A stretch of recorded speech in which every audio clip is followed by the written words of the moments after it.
Korea to Germany.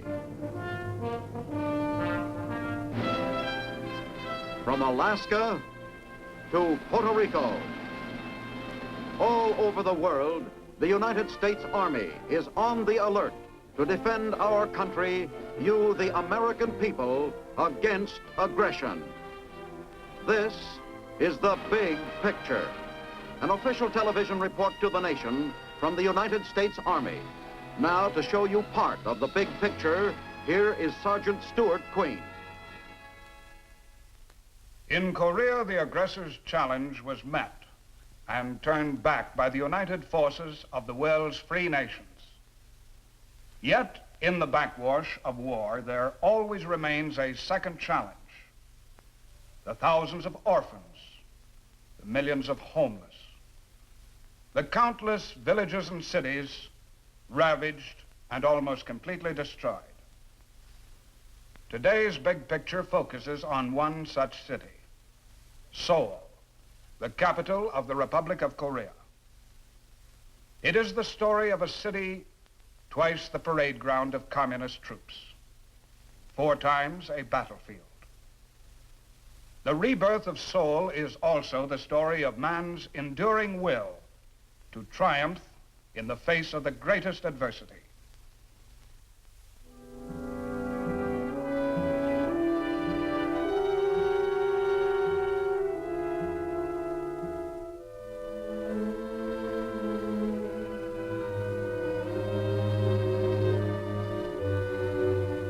In the past 2 decades, the face of disaster, reflecting tragedy and despair, has become a familiar portrait in every quarter of the world. With but brief pause, war's grief has touched and scarred the people of every continent. No longer is the soldier the sole victim of battle. A nation's cities and towns are now prime targets. The casualties, civilians.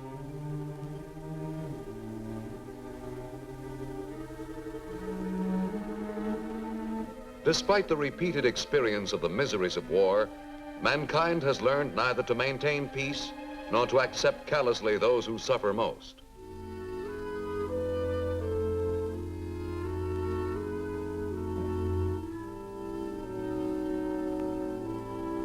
During the lifespan of the present generation, a new list of ravaged cities has been formed to compare with those of ancient history. Their very names are synonymous with ruin. Warsaw, Manila, London, Hiroshima, Berlin, and today, still another, 4 times crushed in less than 2 years, a city which refuses to die. Seoul, the Korean capital since the 14th century, the capital of South Korea since 1948, lies in a hill-surrounded valley. One of the most modern cities in the Orient, Seoul in the summer of 1950 enjoys a democratic form of government and an orderly existence. However, above Seoul, troops of the puppet North Korean government installed by the USSR are poised on the border. For some days, the communist radio has been urging the unification of all Korea. Now, on the 25th of June, with true communist logic, the North Korean forces go on the defensive by launching a sudden, unexpected invasion of South Korea.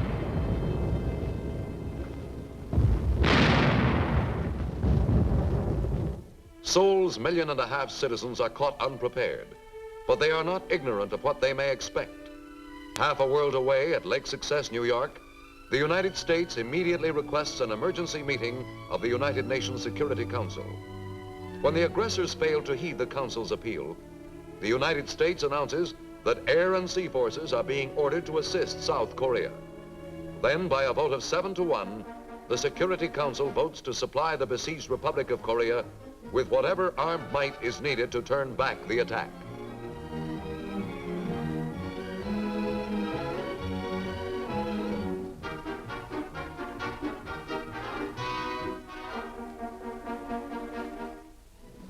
First to aid are American forces from Japan. 15 other nations meet the challenge by ordering troops to Korea. With this decision, the free world takes its first unified action in halting the tide of communist armed aggression. 2 days following the initial attack, communist troops are in the outskirts of Seoul. By every available means, Seoul's populace flees the beleaguered capital. Carrying whatever possessions they can salvage, the civilians travel every road and path. Thus begins the weeks-long march of women, old men and children, as they are forced south behind the retreating South Korean and small American forces. For them, safety lies only in caves or behind the Allied defense line drawn below the Naktung River. Mistaking retreat and consolidation for defeat, the communist armies are caught off guard when the United States 10th Corps launches an offensive of its own.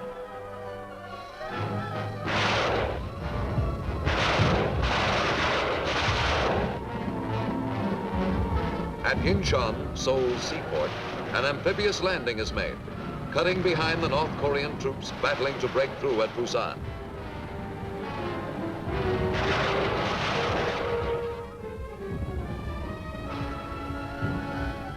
The counteroffensive works like a vice. Simultaneous with the Incheon landing, Allied forces break out of the Busan perimeter, driving the startled aggressors before them. A second amphibious maneuver is used at the Han River, just south of Seoul. Once more, the Republic's capital becomes the focal point of the fighting. Either the communists must hold Seoul, or the North Korean army will be destroyed as an effective fighting force between the closing sides of the vice. Seoul is not to be taken without bitter and costly resistance. Every road is a minefield, every corner a barricade, every house a sniper's nest.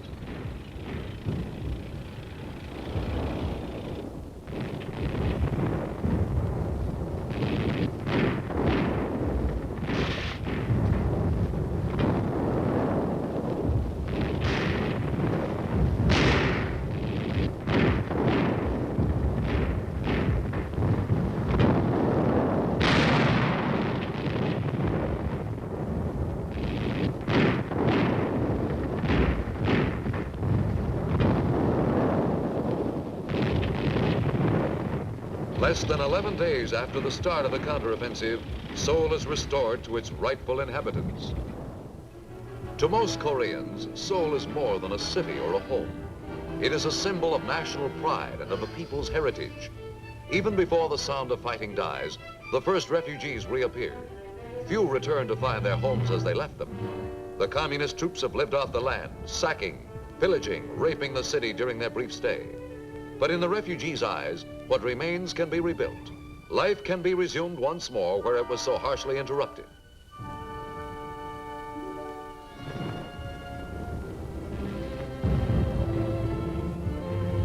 For the communist leaders who gambled when the odds were seemingly overwhelming in their favor, the reversal achieved by the United Nations command is intolerable.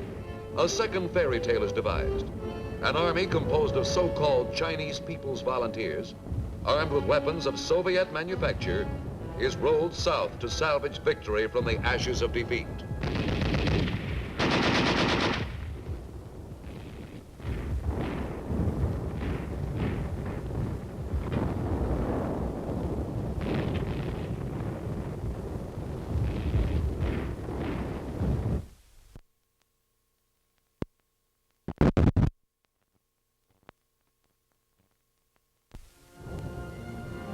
For the men who fought their way to the Manchurian border at great cost in blood and in life, the massive offensive launched by the Chinese communists comes as a cruel shock.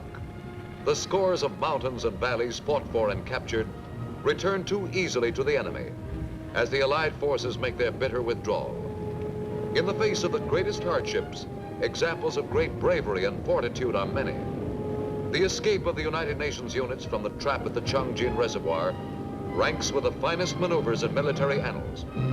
Under constant pressure from overwhelming numbers, the Allied troops fight south back from Pyongyang, from Munsan to Seoul and beyond. Again, battered Seoul becomes the scene of a mass exodus. Those who began the long task of rebuilding their city see their efforts wasted, their work destroyed. To most, the routes from the city are now familiar. The number of refugees is smaller this second time. The number of those who will return, smaller still.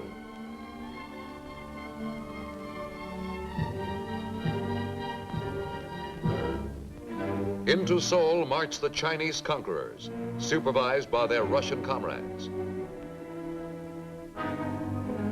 news of Seoul's fall is greeted proudly throughout the communist world. A new type of barbarism awaits the American servicemen captured during the Red Offensive. Months of imprisonment accompanied by subtle brainwashing and crude torture lie ahead.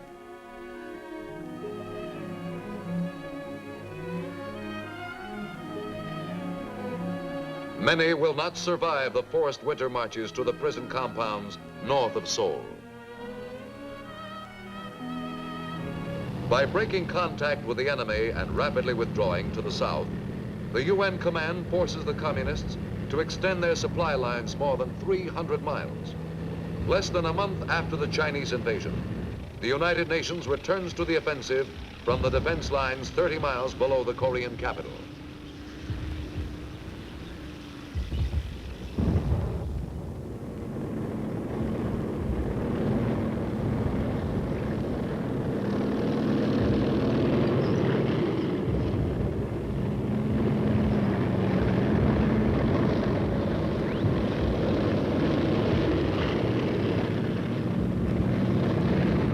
Although the communists have twice gained the advantage through sneak attacks, time and world opinion are on the side of the United Nations command. From the free world, a steady stream of arms and men has poured into South Korea. The new UN drive is power-packed.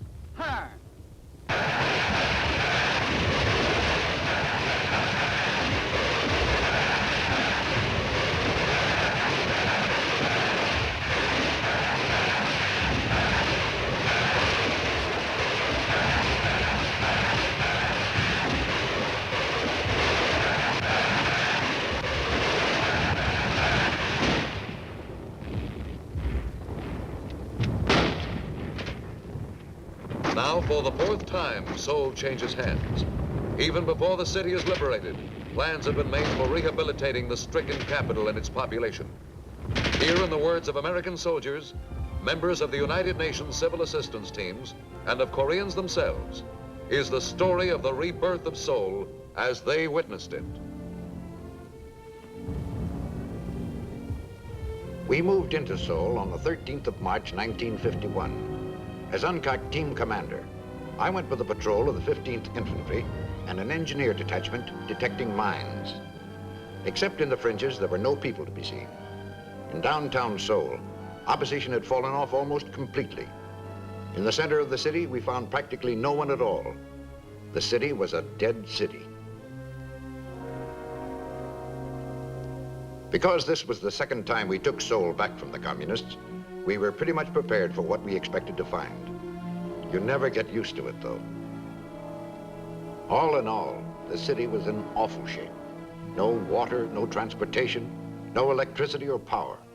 As a matter of fact, the Chinese occupation forces took most of the overhead wire. Kids are the ones who always suffer most. They never know what's going on or why. And how can you explain to them after they've just seen their whole family get killed?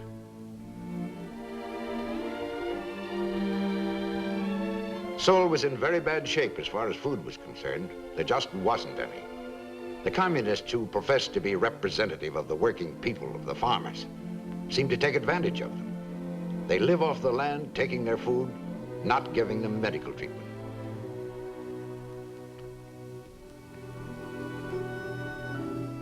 Everyone came back as soon as they could, a lot of them right out of caves. So our first job was to get water for civilians and our troops. During the occupation by the Chinese, there were many fires in the city which could not be controlled. This caused a great deal of damage to the city. In order to get water into the hydrants, we had to get the waterworks going. In addition to that, the sanitary needs of Seoul has to be met. It looked like it would take 6 months to get water back into the city, but this estimate was far wrong. With much hard work and cooperation between the American Army, the Korean government, and UNCAC, within 30 days, we were able to produce enough water to be used by all the units within the city. And shortly thereafter, we were able to restore 50% of the water supplies to Seoul.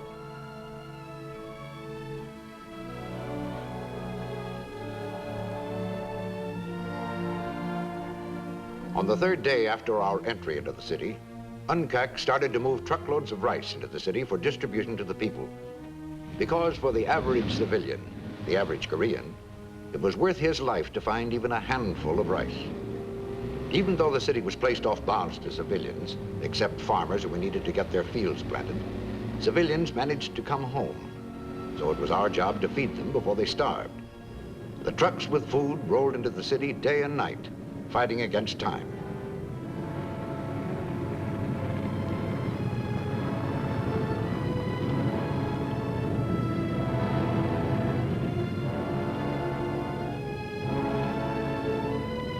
For an American like me, who's used to eating pretty well, it takes a little time to understand that these people can survive on just a few handfuls of rice a day. But that's all it is, survival. We couldn't make up for a couple of years of war overnight for these people, but we made a good start. Rice was just the beginning of a long term of relief distribution. We followed up as fast as possible with milk and clothing and other food. The Korean farmer we came across is the backbone of Korea. Despite the devastation, the number of moves he had to make with his family, which he had to or be killed, the farmers were back in their fields even before the fighting was over.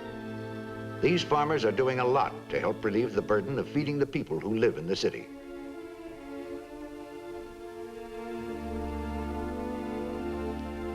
Next to feeding the people of Seoul, caring for their health, I would say, was the next problem.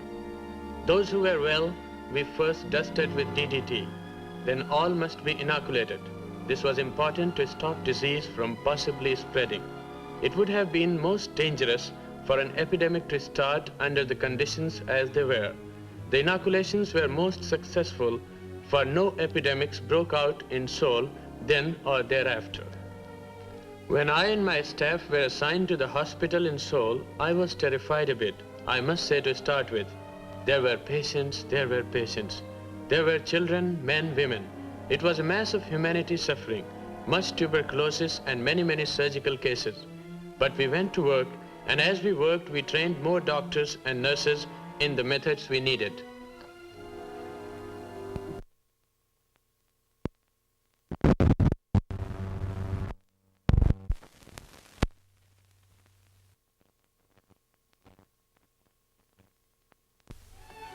Mostly the dangerous cases were burned cases from napalm bombs and all sorts of other bombs and gunshot cases. Now the bomb cases were the first problem, and medical supplies, most especially plasma. Well, we received the supplies and the plasma and the other things urgently needed. I and my staff and all the doctors and nurses in the city worked morning to night, and I can say now I'm very happy and proud too of the success we had in saving so many lives. To keep Seoul itself alive meant reopening the highways, rebuilding the bridges. No field army in history undertook a bigger civil assistance mission than the United States 8th Army. Our policy is to help the Koreans to help themselves.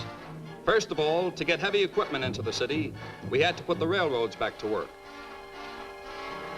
Trolley transportation got a high priority.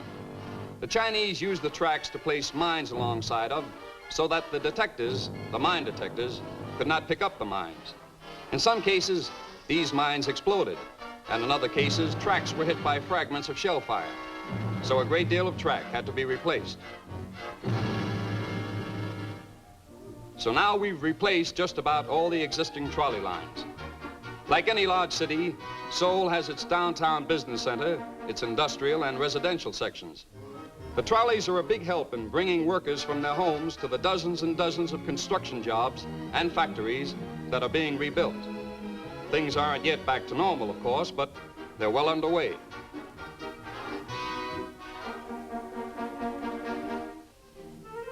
Most of us figure Seoul is one of the cleanest cities in the Orient. It's certainly the cleanest in Korea. Right from the start, the people started to work, rebuilding their homes and hospitals and other buildings with the same kind of determination they showed in wanting to get back to their homes in the first place. Even without modern construction equipment, they set to, and new buildings started to mushroom up almost overnight.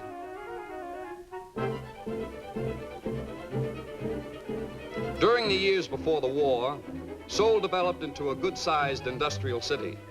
But the various bombings of the city completely destroyed the power plants. To get heavy and light industry back on its feet, we had to restore the power plants. Army technicians went to work to repair what was salvaged, and missing parts came from Japan. Now power is going out fast where it's needed most. It's the job of the Civil Assistance Commission to encourage industry back into operation as quickly as possible. By this, we mean that we assist these people in the reconstruction of their plants and in supplying them with the necessary material. That is, the crude material which can be used for manufacturing purposes. Raw materials are the #1 priority in the problem of production. In this particular factory, about half the cotton comes from the United States, the other half from Korean sources. As well as turning out needed products, rehabilitating Seoul's industry means more jobs for the city's population. With our colleges and universities, Seoul is the educational capital of Korea. As a people, we Koreans put high value on education. Rebuilding and expanding the school system is one of our chief aims. Where we found no school buildings for the classes, where the schools were burned or bombed, we held outdoor classes so as not to interrupt the education any more than is necessary. In the Republic of Korea, it is the policy that everyone goes to school. By law, every child over 6 is entitled to full primary schooling. But we can now take only 3/4 of these children. Poverty prevents some parents from sending their children. In other places, there are no schools. But we are educating more children every day.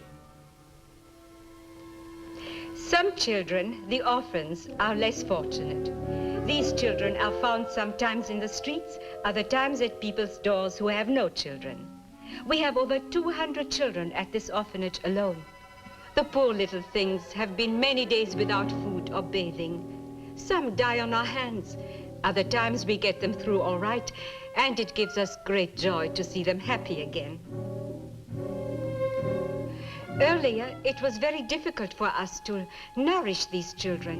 But now, with the help of the American officers and men and the CAC organization, we have much pleasure of giving the children anything they want. We have only to ask for it, and we get it. If we need anything at all, we have only to ask, and the children get all the vitamins and anything that they need.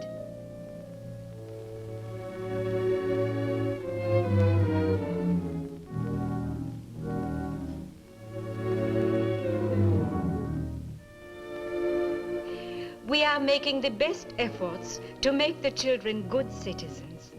But there are many, many of them who need support. And we do all we can. But with thousands of orphans in Seoul alone, there are thousands and thousands in all Korea. With God's help, we will help them to be happy children, and one day, good citizens.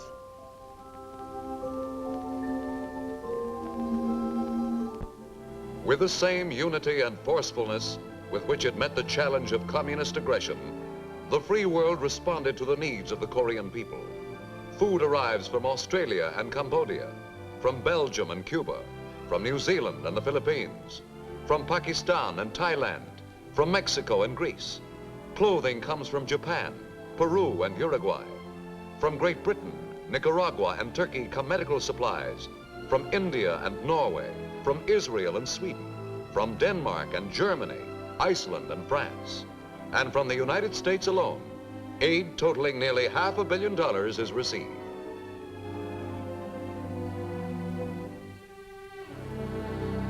The list of public and private organizations, churches and veterans groups, private citizens and charities, which have come to the aid of these victims of war is equally long. To have done less, to have failed the Korean people in this their second hour of need, would have been to allow defeat by neglect, where defeat by aggression was so determinedly denied.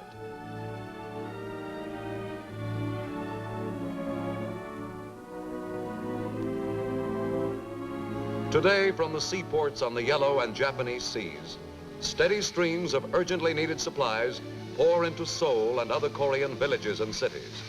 The tools and machines of industry, the fertilizer and equipment needed to restore the land to fertility.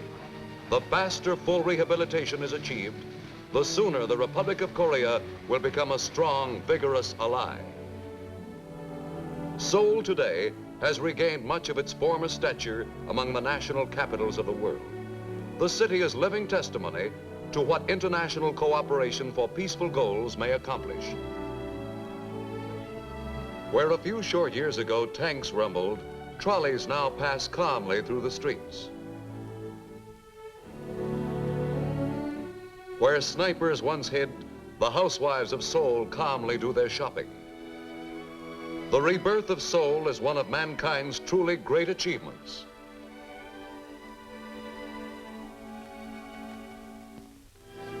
Yet the task of reviving Korea completely, or even of Seoul alone, is still far short of completion. More than 1 million homeless people remain.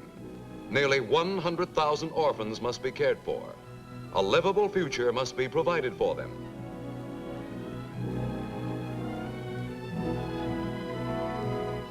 In the months since the first communist attack, the children of Korea have suffered much more than the rightful share of several lifetimes. All have met disaster as participants, not as spectators.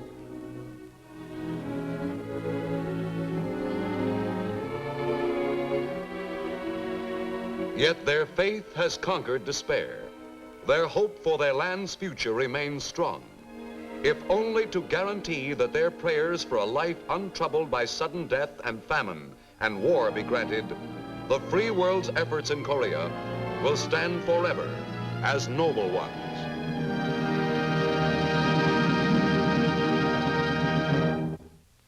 With other free members of the United Nations, the United States met the communist attack in Korea with bravery and sacrifice. Today, Americans individually and through our government are responding to the needs of the people of South Korea with generosity and compassion. Now, this is Sergeant Stuart Queen, inviting you to be with us again next week when we will present another look at the big picture. The Big Picture is a weekly television report to the nation on the activities of the Army at home and overseas. Produced by the Signal Corps Pictorial Center. Presented by the U.S. Army in cooperation with this station. You can be an important part of the big picture. You can proudly serve with the best equipped, the best trained, the best fighting team in the world today, the United States Army.